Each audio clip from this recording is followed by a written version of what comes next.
अस्सलाम वालेकुम। Cooking with हूर से मैं आपके साथ हूँ। आज आपको बनाना सिखाऊंगी हैदराबादी मिर्चों की रेसिपी, जो बहुत ही लजीज और मज़ेदार होती है। आसान तरीके से, इजी तरीके से आपको बनाना सिखाऊंगी। तो आइए चलें, हम अपनी वीडियो शुरू करने से पहले आपसे रिक्वेस्ट करूंगी कि मेरे चैनल को सब्सक्राइब करें, बेल आइकन को प्रेस करें ताकि मेरे आने वाली नई वीडियो का नोटिफिकेशन आप तक आ जाए। तो आइए शुरू करते हैं वीडियो।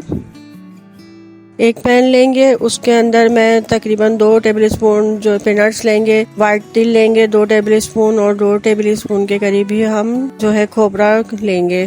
ड्राई खोपरा जो होता है पिसा हुआ, उसको हम अच्छे से ड्राई रोस्ट करेंगे। बहुत ज़्यादा हमने रोस्ट नहीं करना, इसका कलर चेंज नहीं करना है।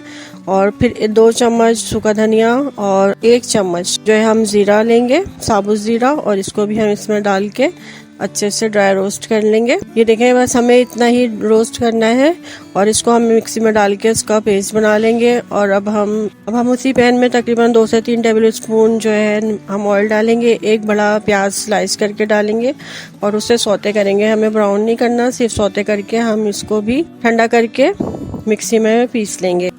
अब मैंने तकरीबन 1 पाव मिर्चें ली हैं बड़ी वाली, और इन सब में हम लोग जो है ऐसे बीच में से चीरा लगा के कट कर लेंगे। फिर हम इसमें जो फिलिंग तैयार करेंगे वो हम इसमें भरेंगे। अभी मैं सारी मिर्चों में इसी तरह कट लगा लूंगी और फिर मैं सबको आपको दिखाती हूँ। अब ये जो प्याज था उसको मैंने मिक्सी में डाल के पीस लिया है, और जो मसाला ड्राई रोस्ट किया था उसका भी पेस्ट बना लिया, वो भी हम प्याज में ऐड कर लेंगे। 1.5 चम्मच जो है लहसुन अदरक का पेस्ट इसमें ऐड करेंगे। और ये खुश्क मसाले हैं, 1 चम्मच जो है नमक, 1 चम्मच पिसी मिर्चें, 1 चम्मच पिसा धनिया, आधा चम्मच गरम मसाला, आधा चम्मच हल्दी पाउडर। इन मसालों को इसमें मिक्स कर लेंगे। मिर्चें और नमक आप अपने टेस्ट के मुताबिक कम या ज्यादा कर सकते हैं। अब ये देखें, अच्छा सा पेस्ट तैयार हो गया है। अब हम इन सबको अपनी सारी इन मिर्चों में हम भर लेंगे, एक एक करके सब में मसाला फिलिंग हम इसमें भरते जाएंगे। अब ये देखें, मैंने सारी मिर्चों में सारा मसाला फिल कर लिया है। अब हम दूसरा पैन लेंगे और उसके अंदर हम तकरीबन 1 कप के बराबर या अपनी पसंद के मुताबिक ऑयल डाल लें। मिर्चों में ऑयल थोड़ा ज्यादा होता है। अब आधा चम्मच मेथी दाना, आधा चम्मच राई, आधा चम्मच कलौंजी और थोड़े से फ्रेश लीफ डालेंगे। हैदराबादी खानों की जान होते हैं ये फ्रेश लीफ, और ये आप जरूर ऐड करिएगा, इससे हमारा टेस्ट बहुत अच्छा आता है, इसकी खुशबू।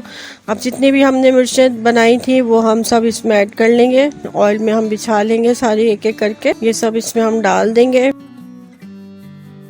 और जो हमारा मसाला और जो हमारा बैटर था, पेस्ट था, वो बच गया, वो भी हम इसमें मिला के अच्छे से चला लेंगे और इसको हम कवर करके दम पे रख देंगे। अब हम तकरीबन 10-15 मिनट बाद देखेंगे तो ये देखें हमारा मसाला कितने अच्छे से घुल मिल गया और मिर्चें भी हमारी सॉफ्ट हो गई हैं। अब हम इसी टाइम में जो है हम तकरीबन आधा प्याली के बराबर इमली का पेस्ट, या आप अगर ज्यादा खट्टा पसंद है तो ज्यादा भी कर सकते हैं, कम भी कर सकते हैं। अब इसमें मिला के हम इसको कवर करके रख देंगे 5 मिनट के लिए। 5 मिनट बाद हम कवर हटा के देखेंगे तो ये देखें हमारा ऑयल भी सेपरेट हो गया, मसाला भी अच्छे से तैयार हो गया, सारा मसाला एक दूसरे में यकजान हो गया है। और ये देखें माशाल्लाह कितनी अच्छे से तैयार हो गई हैं। तो आप इसको जरूर बनाइएगा, बना के बताइएगा कि कैसी लगी। अपनी वीडियो में ख़त्म करने से पहले आपसे एक बार फिर रिक्वेस्ट करूंगी कि मेरे चैनल को सब्सक्राइब करें, बेल आइकन को प्रेस करें ताकि मेरे नए आने वाली वीडियो का नोटिफिकेशन आप तक आ जाए। अल्लाह हाफिज।